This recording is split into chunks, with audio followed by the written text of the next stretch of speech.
இன்றைக்கி Thursday. So இன்றைக்கி 7:50 தான் டேவே வந்துட்டு ஸ்டார்ட் ஆச்சு. 7:50 தான் எந்திரிச்சேன். எந்திரிச்ச உடனே பெட்டெல்லாம் ஆர்கனைஸ் பண்ணி வச்சுட்டேன். நான் நினச்சிக்கிட்டே இருந்தேன் 7:30க்கு தொடங்குனனால இன்றைக்குள்ள டேவும் வந்துட்டு 7:30 மாதிரி தான் போகுமா அப்படின்னு. But never. அது வந்துட்டு என்ன ஒரு ஸ்மூத்தாக போச்சு. ரொம்ப நல்லா இருந்துச்சு. காலையிலேயே வந்துட்டு எந்திரிச்ச உடனே அந்த கிளைமேட்டையும் பார்த்துக்கிட்டு சாயா குடிக்கும்போது ஒரு சுகம் இல்லையா? காலையில் வந்துட்டு அந்த கப் ஆஃப் டீ அப்படின்னு சொல்லும்போது என்ன ஒரு மேஜிக்கல் வேர்டா என்னன்னு ஒன்றும் தெரியலை. ஸோ அந்த காப்பி குடிக்காமல் அன்னைக்கான நாள் போக மாட்டேங்கி. யாரெல்லாம் காப்பி பிரியர் இருக்கீங்கன்னு சொல்லி கீழே கமெண்ட் செக்ஷனில் சொல்லுங்கள். மார்னிங்கான கிளைமேட் இப்படி தான் இருந்துச்சு.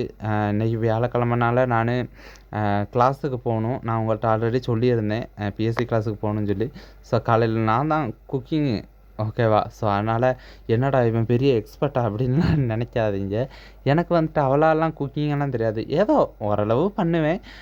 பக்கத்தில் வந்துட்டு அரிசியும் போட்டு விட்டேன். தென் குப்பிக்கெல்லாம் தண்ணி ஊற்றி பீட்ரூட்டையும் வந்துட்டு கூட்டாக்கி வச்சுட்டேன். ஸோ மெழுகு வரட்டி பண்ணலாம், பீட்ரூட் மெழுகு வரட்டி பண்ணலாம்னு சொல்லி நல்லா கூட்டெல்லாம் வச்சுட்டு சைடு கப்பில் போய் பல்லு தேய்ச்சிட்டு வந்துட்டு மெழுகு வரட்டியும் வெந்துருச்சு. குளிச்சுட்டு நான் கிளாஸுக்கும் கிளம்பிட்டேன். இன்றைக்கான அவுட்லுக் இது தான். ஸோ பார்த்துக்கோங்க. ஓகே, இன்னொரு வ்ளாகில் சந்திப்போம். ஓகே, பாய்.